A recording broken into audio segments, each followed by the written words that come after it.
What's up, guys? It's kind of weird. We're actually on a body of water today. I know we've been doing a lot of hunting videos and stuff recently, but we're actually going to get on the water. So what's starting to happen is temperatures starting to drop.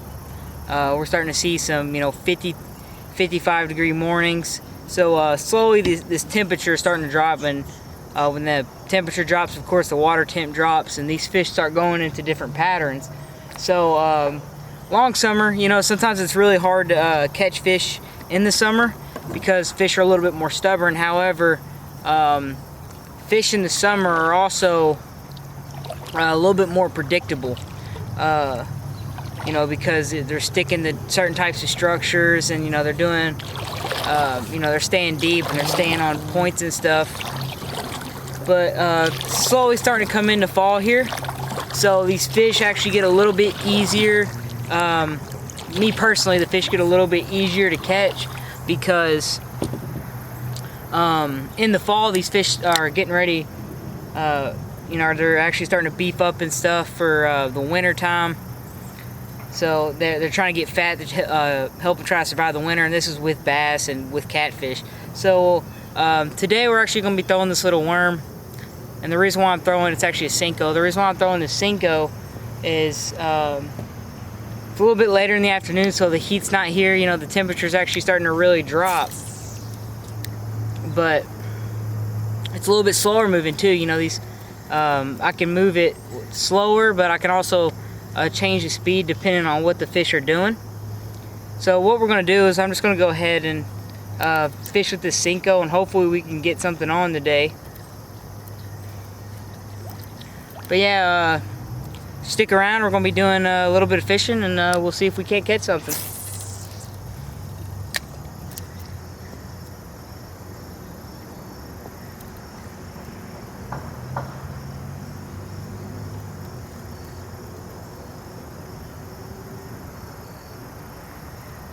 Alright, so how I'm fishing the Senko is I'm fishing it pretty close to the bank right now. A little bit shallower water. Really up against grass and stuff. Like you see this grass behind me over my my right shoulder. I just had a hit over my right shoulder. But basically I'm just letting it sink all the way to the bottom and then just popping it. And as soon as I pop it, I let that one fall. Pop it again, and basically all I'm doing is I'm just watching this line. What will happen is if a fish bites it, you'll see the line jet out, or sometimes it'll actually jet, coming towards you. You just see the line, go really tight. But you'll see that line move. And when it moves, all you do from there is just pretty much just set the hook, and then continue on, reel them in.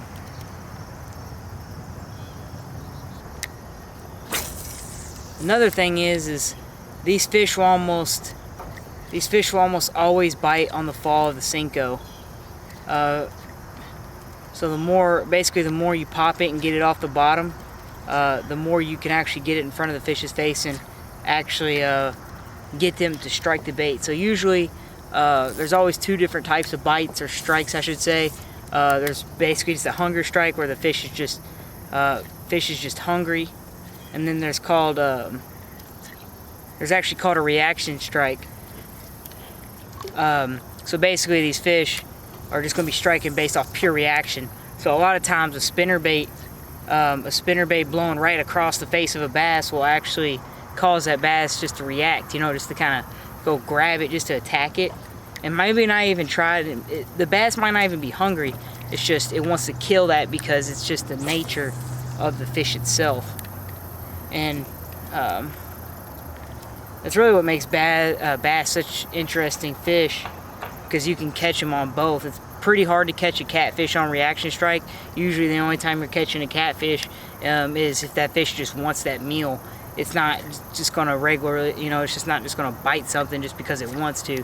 A lot of times catfish will actually go up to it, just not eat it, just kind of look at it because they're not really hungry. And sometimes bass look at bait too, but you can catch bass off reaction.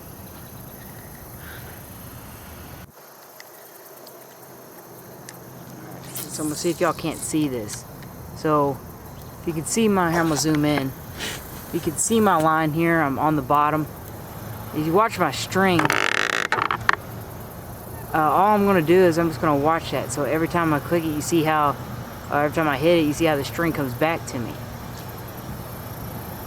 See, it comes back. Now when a fish gets on, that the actual string, you'll see it shoot back out. Or if a fish comes to me, it'll actually come back in. So that's all I'm doing.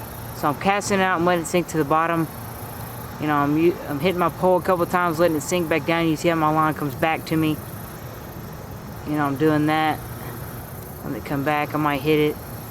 Might let it sit there for a couple seconds, and I might come back with one really hard hit. I'm watching my line constantly.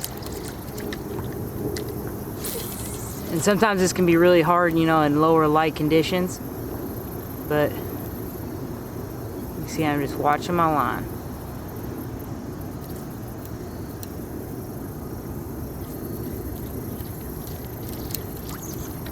And sometimes you're gonna have to, sometimes you might have to cast in the same area a couple times just to get that fish to bite. As you can see, I'm not letting it come, I'm not dropping my pole tip all the way down. I'm keeping my pole tip kind of high, and I'm playing with it. You can see how I keep it pretty much in the same field. You know, I don't want it to go too loose where I can't, or too slack where I can't see it. You can see I'm catching up with the line here. You know, if I let it go too slack, you know, it comes all the way back down. And you want it kind of staying in that range. So you basically you can get early detection on it.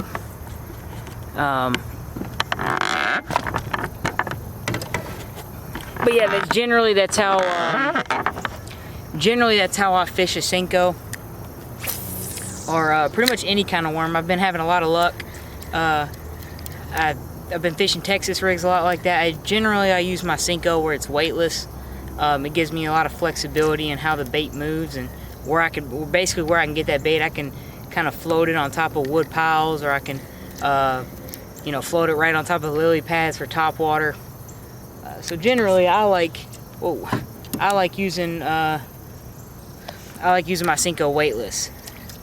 But guys, it's just been a short little video.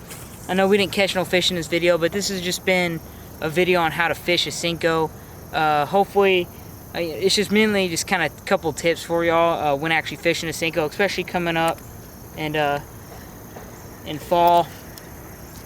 But if you enjoyed the video, please rate, comment, subscribe down below. We enjoy all y'all's support, and stay tuned for the next one, guys.